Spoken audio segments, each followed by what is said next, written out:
Welcome to the Bucher and Friends podcast, co-starring 10-year NBA center Ryan Hollins. Couple pump fakes, leans in, shot blocked by Ryan Hollins. Hollins sent that into the third row. 6 rebounds and 8 assists. Hollins climbs the stairs. Down the floor. Ryan Hollins! He is the high jumper! That's what I want to see. Give me some gunpowder and throw the hammer down. And now, here is your host, Let's send it over to Ric Bucher. Ric Bucher.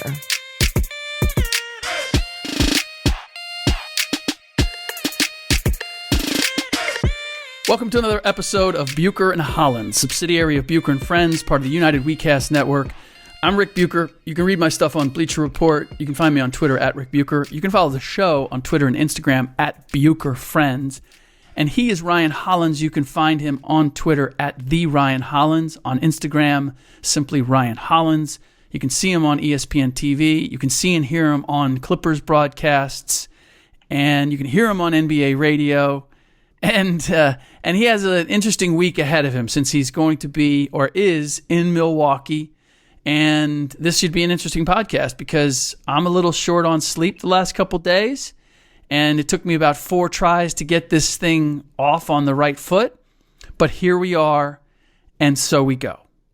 Ryan, what's it like in Milwaukee right now for a Ryan Hollins who doesn't believe that Giannis Antetokounmpo is not the MVP and that the Milwaukee Bucks are more pretenders than contenders? I'm flying under the radar right now. Apparently, it hasn't been broadcasted that I'm in the city. You know, my food hasn't been poisoned yet. Be careful. But tomorrow during the broadcast, me and the legend, now Hall of Famer and the inductee that just retired his jersey in Milwaukee, Marcus Johnson, we will actually switch places during the broadcast. And that's pretty interesting because I don't know if Milwaukee's going to want to hear from me, but nonetheless, we're going to be doing that switcheroo. Whose idea was that? Something that we commonly do just to kind of spice things up. And, you know, last time I did it with Del Curry, which was pretty fun. And, you know, if you have a kind of a tie to a city or just a nice little change up, and Ralph has a good relationship with Marcus, so it's obviously centered around that. Right. But as far as myself, I think I'm kind of a bystander to the situation.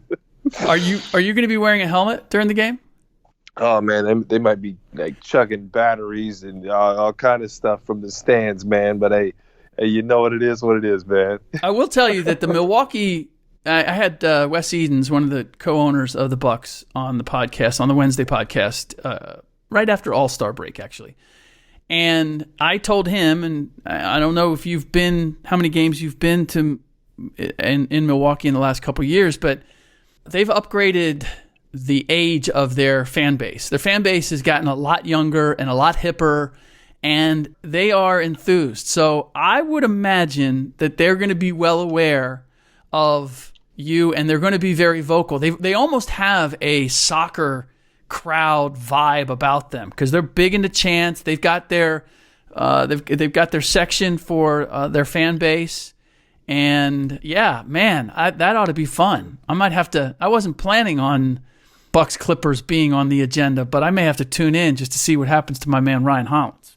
Well, there was one point in time where the Milwaukee, and I actually love this about Milwaukee that they did, they actually paid fans to come to the game and just make noise. And there was a little, I don't want to say they were like fans, like hidden, but like they were paid to come there and make noise. So they went from that to having, I mean, a dominant fan base now, obviously with the growth of Giannis and everything that he's really done there. But, you know, they like pretty cool story there, Rick, and I'm sure you probably know what I'm talking about. And they just kind of like yell and scream and make all this noise during the game. But now they got a legitimate fan base. Ain't no paid performers going on there now. Well, it only makes sense. I mean, if you look at the places that really don't have, I mean, obviously they have the Milwaukee Brewers. They're not exactly like the Utah Jazz, but they're Utah Jazz-ish in that you are one of the main events. And so there's no reason that they can't have a fervent fan base. And I know the Green Bay Packers are right there as well, or down the road in any event. But the Bucks have such a rich history, and I know they're a small town, but we've seen Oklahoma City. We've seen plenty of fan bases that have gotten excited if you can just bring some quality to it. They can really create a home court advantage. So it's good to see that ultimately happening in Milwaukee. A couple things I want to get to in this podcast. One of them suggested by Will Blackman, our podcast mate, if you will. Last time we did a podcast, we talked a lot about Zion and kind of what's the solution and frustration over people acting as if there is no solution. It's going to ruin college basketball if you ever find a way to take care of the guys that are really driving interest.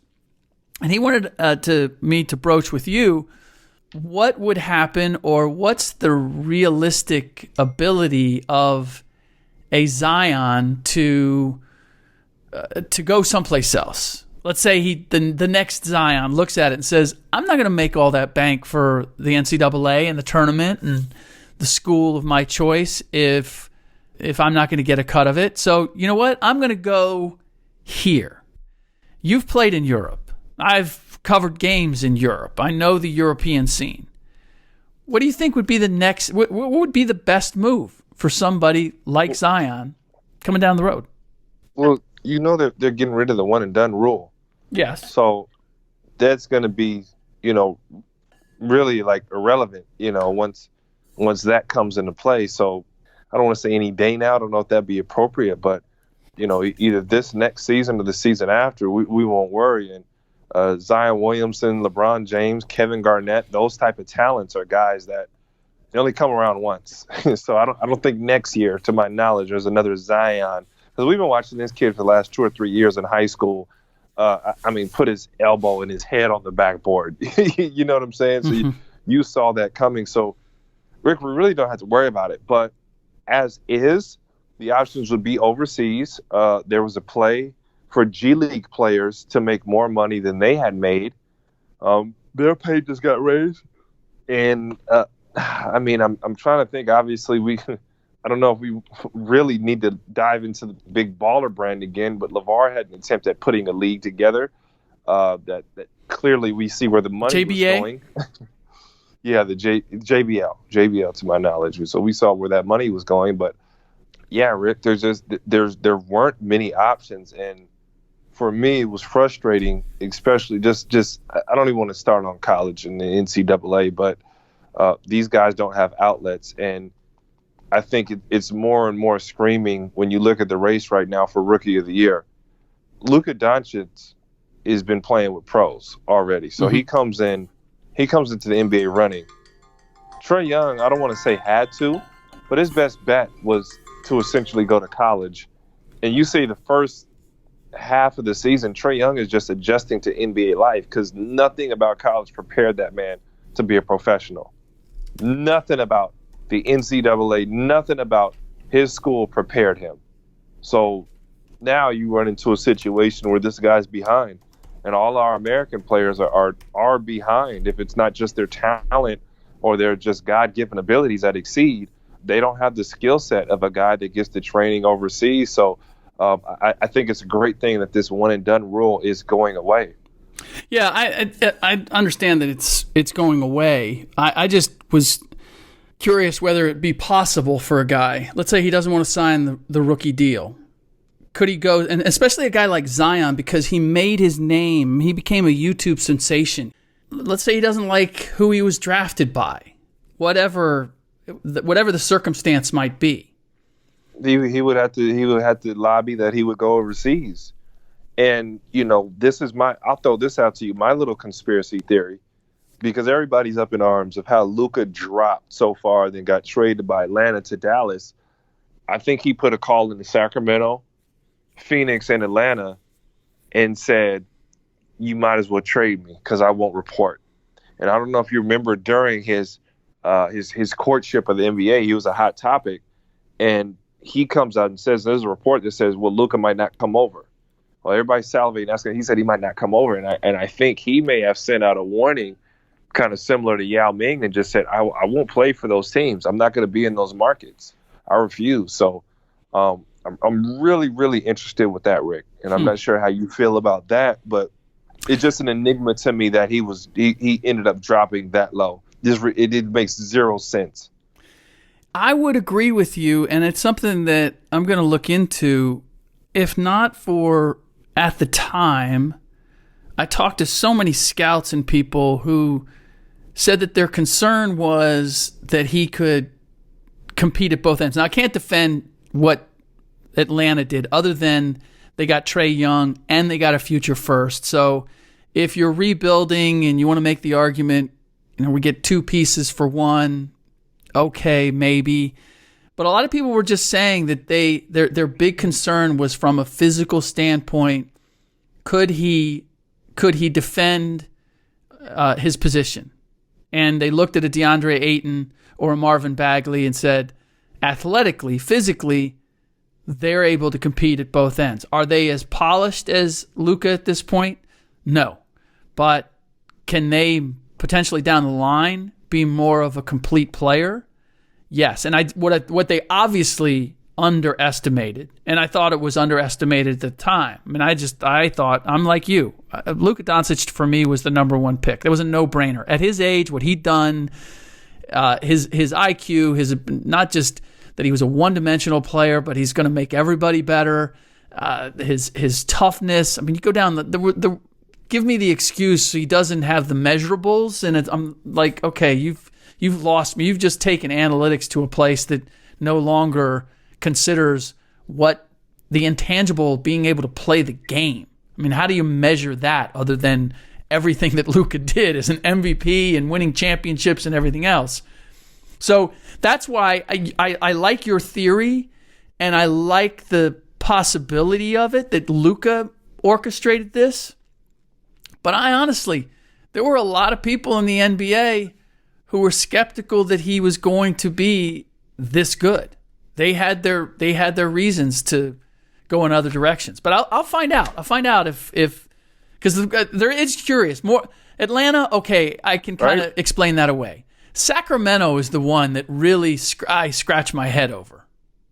Yeah, and Vlade being European and bringing a lot of Europeans into the Sacramento family, there's just a lot of plays there that don't make sense to me, Rick. They really, really don't add up. Well, that's the one. And I honestly have to question. I mean, look, DeAndre Ayton, Arizona, backyard, Suns swinging and missing on a number of Euros. I see where I can at least come up with a theory as to why they didn't go all in on Doncic, even though Igor Kokoskov, their coach, coached him overseas. It looked like they went all in on him and then backed out because the point you made up, you just said it looked like a no-brainer. But so why would Doncic call Phoenix and say, I don't want to play there? Those guys don't want to go to small cities and rebuilding teams. And obviously Dallas now is clearly rebuilding. But if you looked on that roster and you looked at Rick Carlisle as a coach in that system, that's far superior than anything that he was going to. Now Atlanta's he was going to join his coach. I don't. Yeah, so maybe that was a play from Phoenix to get him, but maybe he comes back. I don't know why there's a report because I talked to one of his teammates over there that plays with them, and he was very adamant, like that's a joke. It's not even remotely close that he's staying. So where those reports come from baffles me. Because you remember it talking about, Luka might not come over. Like the dude has been NBA ready since he was 16. Yeah. No, I'm with you. I know you're not interested in the NCAA tournament. You didn't fill out a bracket. Are you even watching the games? I have watched a few. My excuse being that I had to work, Rick. I've had to work. Mm-hmm. But the one thing that I'll say with this tournament, it is a good time of year. And Rick, I couldn't put my finger on it. UCLA has had me so depressed, Rick, that I actually hadn't filled out a bracket. That's why. I was literally depressed from the season that we had, not knowing if we're going to have a coach. Are they going to make the same kind of like idiotic mistakes again? And it's just go take the cheap route to a coach. I didn't know what was going to happen, Rick. And I'm going to be honest. I had been depressed when it comes to college basketball.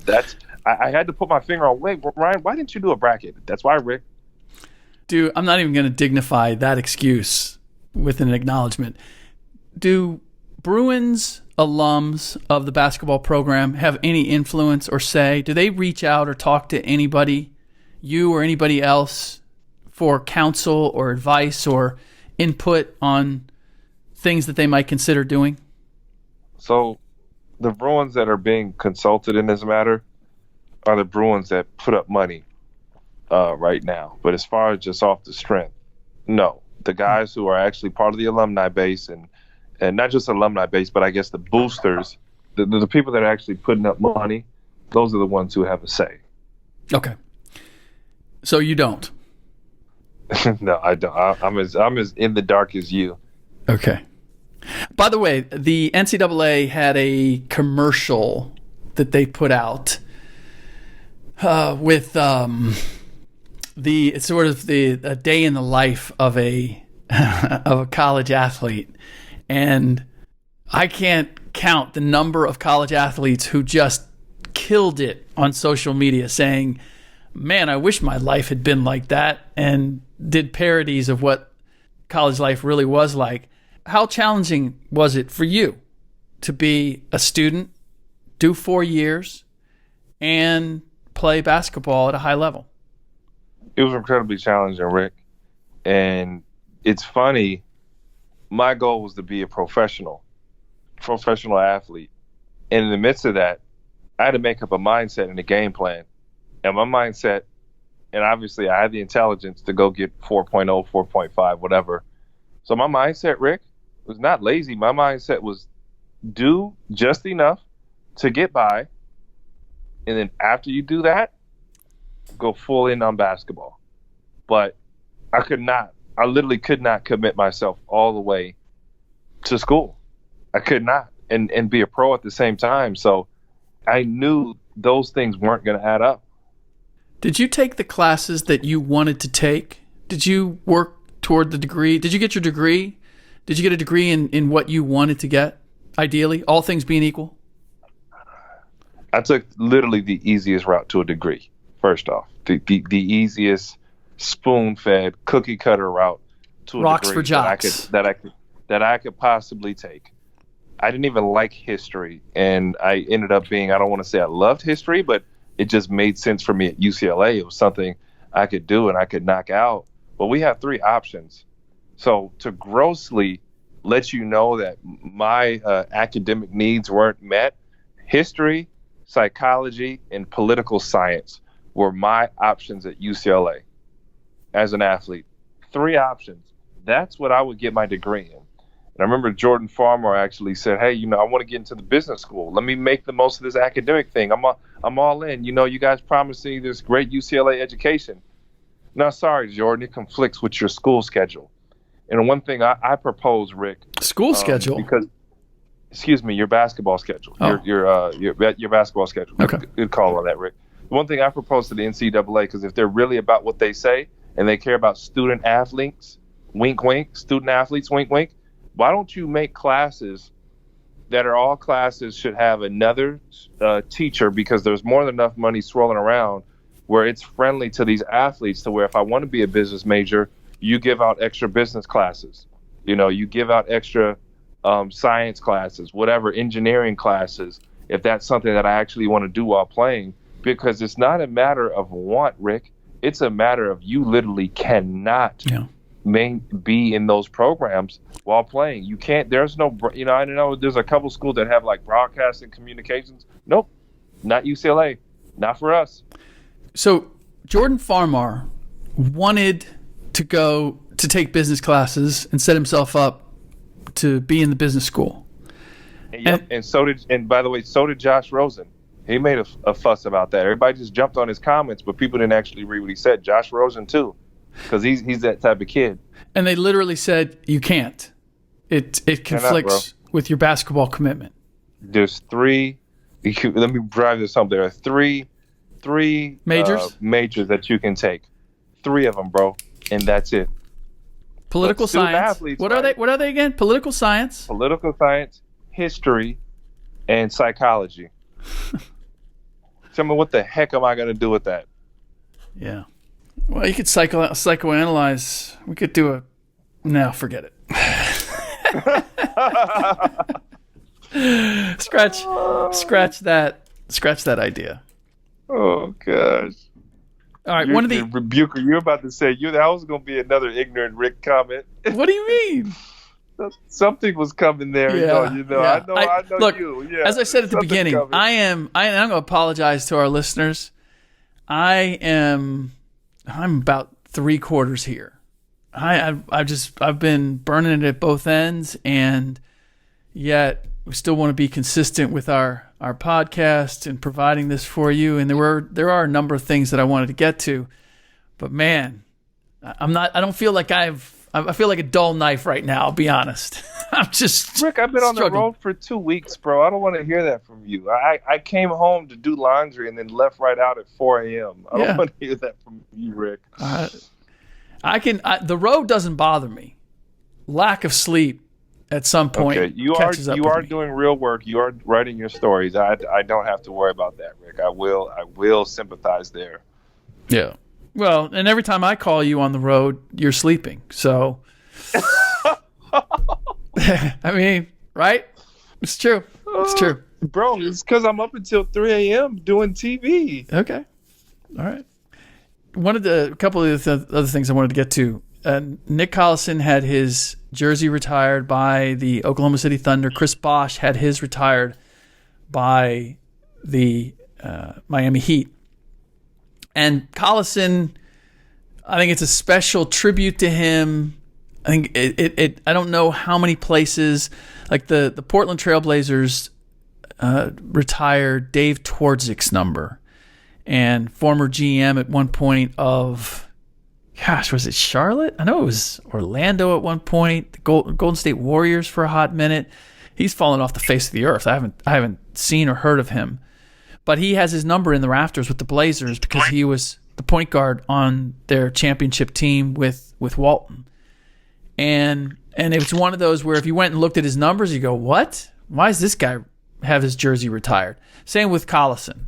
The numbers and the role and all that don't blow you away. It's just one of those guys that's a foundational piece when it comes to a franchise that moved from Seattle to Oklahoma City, always about doing the right things and appreciating the guys that aren't going to be in the Hall of Fame by recognizing their contribution in intangible ways to a franchise. And it's a nice touch. It's not what you normally think of when you think of a guy getting his jersey retired, but so be it.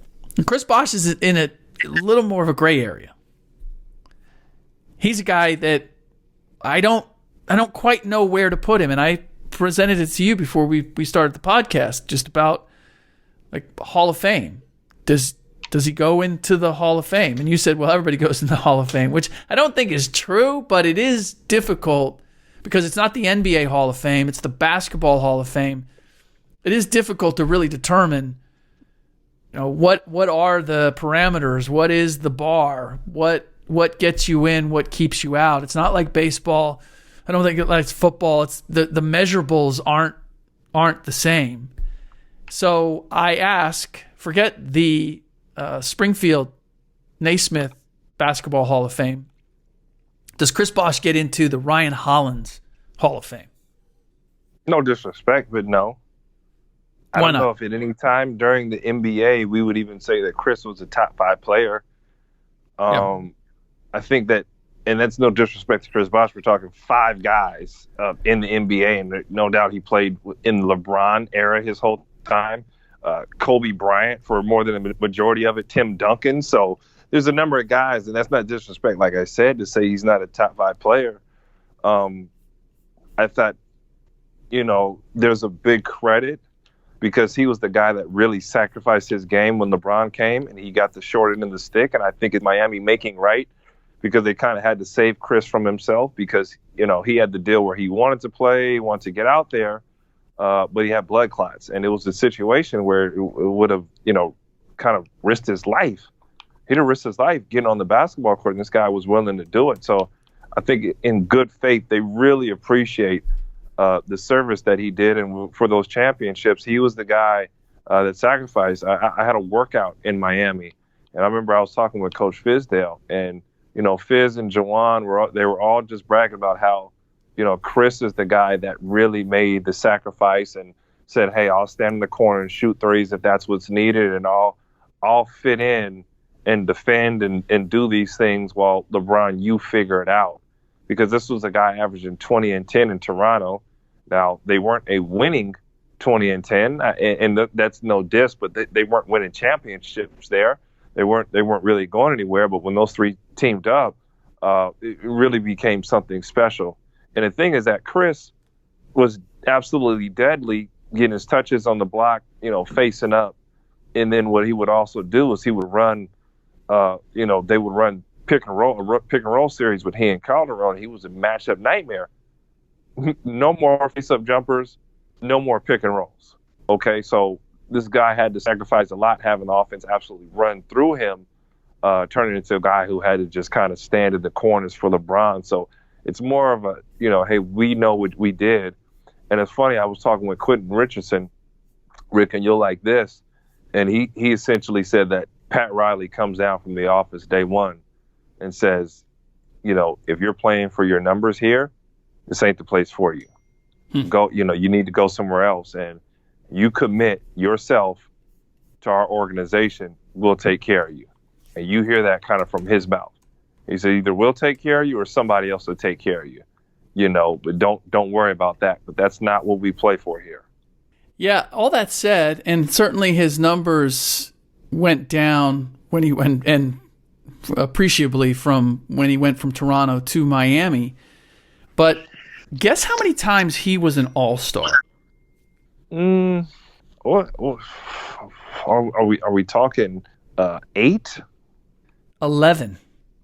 He was an 11-time All-Star. He was an All-Star he wasn't an All-Star his first 2 years, and he was an All-Star every year after that. Now, All-Star can be a popularity contest. It can be your team has a certain record, and the top 1, top 2 players get credit for that, whatever it might be. But when I look at his numbers, I guarantee you that he's not a first ballot Hall of Famer, but he's getting into the Hall of Fame simply because he averaged 19.2 points, 8.5 rebounds, has 2 championships to his name, and was an 11-time All-Star. That's getting him in. Now, I understand what you're saying, and I kind of look at it too. He's that third guy, although like Manu Ginobili, Tony Parker, Tim Duncan, they're all going in. Yes, they won 5, but they're all going in. And you got guys like Mo Cheeks. Mo Cheeks had to wait a long time, but he got in. If you look at his numbers aren't anywhere close to what Bosh has. And I'm not, me, I'm not a numbers guy. But I guarantee you that the selection committee for the Naismith Hall of Fame, whenever it's appropriate, are going to look at his numbers and say, how can we keep him out? And in part because of the guys that are in. But I mean, he shot nearly 50% from the floor for his career, and that's even once he had to adjust and become a 3-point shooter, shooting a ton of 3-pointers as well, or having that the last couple of years it went up. What's funny is I had the image when he had to become a floor spacer as opposed to a pick and roll guy with LeBron, where they went to Wade and LeBron playing pick and roll and Bosh spotting up. I was under the impression that he shot threes, a prolific number of threes during that stretch. He actually didn't shoot threes, like more than one a game, until after LeBron left again, which really surprises me. And maybe that's the testament to what Bosh was ultimately, is that he was a guy who willingly did whatever they asked him to do in Miami, which is why they would honor him the way that he has. I just look at it the way his career started in Toronto, and my feeling is if he had stayed in Toronto, I don't know that he was ever good enough to lead a team to any significant accomplishment. He'd lead them to the playoffs. You know, he'd make an all-star game. He'd have numbers. But so you're telling me if you're a consistent all-star, you're telling me you're a Hall of Famer. That's pretty much what you're saying. That's exactly what you're saying. Well, again, here's the thing: it's apples and oranges. But yeah, I mean, Chris wasn't a superstar. Chris is not a superstar. He's an all-star. No disrespect. If you're a 7-time, I'm going to say if you're a maybe not even 7. If you're a 5-time all-star, you're going to get consideration. If you're an all-star for at least half of your career, I would think that you're going into the Hall of Fame. I mean, let's put it this way. Grant Hill, 7-time all-star. What? Now, with Grant, my understanding was the big push was his amazing college career also. And that's another consideration. You're right. And that's another like wrinkle in what makes it so hard to like weigh exactly or have a definitive sense of what is a Hall of Famer. And we got referees in the Hall of Fame. We got Europeans. We've got women. I mean, it's a bouillabaisse. It's just a mixed bag. And so with all of that, and then so how do you gauge NBA accomplishment versus accomplishment in these other areas? But based on all of that, I mean, I'm not saying I'm sort of along your lines in terms of Bosh doesn't instantly hit me as a Hall of Famer.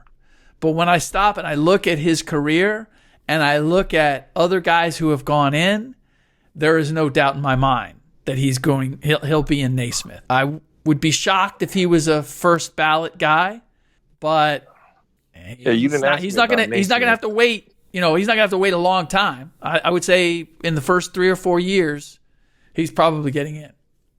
Yeah, no. You're talking about that criteria, the actual basketball Hall of Fame criteria. Yeah. And if we want to go to the Bucher criteria, yeah. If over half your career you were an all-star, you get in, and we're not talking superstars though. Yeah. Well, no. You know? And that's not my criteria, because it is like for me to be in the Hall of Fame, and again, there's so many variables to consider, but I believe that you have to be one of the top 1 or 2 players on your team, and your team has to have some degree of success. Now, what is that? Going to the conference finals, getting to the finals.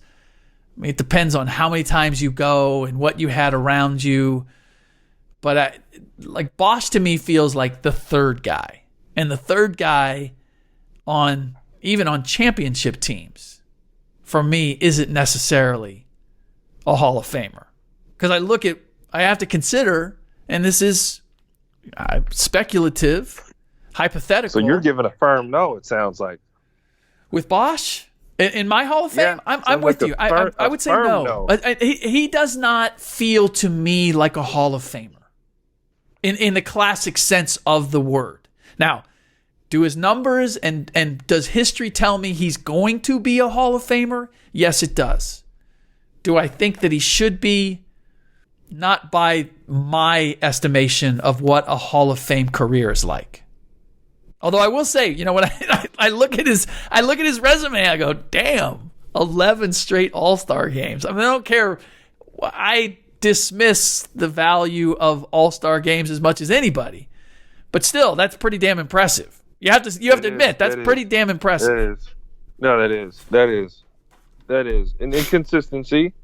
We can argue that there were absolutely no big men in the East. You know, Zajunas Ilgauskas made it All-Star game. Vlade Divac one year in the East. You know, that spot was pretty slim pickings. But I don't think you ever want to diminish what he's done. You know, you don't want to diminish that. But it's the East. It wasn't like he was beating out, you know, Tim Duncan for those spots. Or, you know, you got to think like guys like Kevin Love, LaMarcus Aldridge, they were getting left off in the West too. So You know, it was just different. But, hey, he took care of business. You know, there is a value. You know, we're not going to make excuses. The guy took care of business. Yep. All right. That does it for this episode of Bucher and Holland, subsidiary of Bucher and Friends, part of the United WeCast Network. In our next podcast, we will talk about Kobe Bryant saying that he is the GOAT. Extenuating circumstances in terms of why and how he said it, but nonetheless, we will discuss that, as well as give you our picks against the spread and the over-under for all of the Friday night games. We've skipped a couple weeks, but we're going to get back to that and provide you an opportunity to make some cash. All right, that's all for the next podcast. In the meantime, as always, thanks for listening.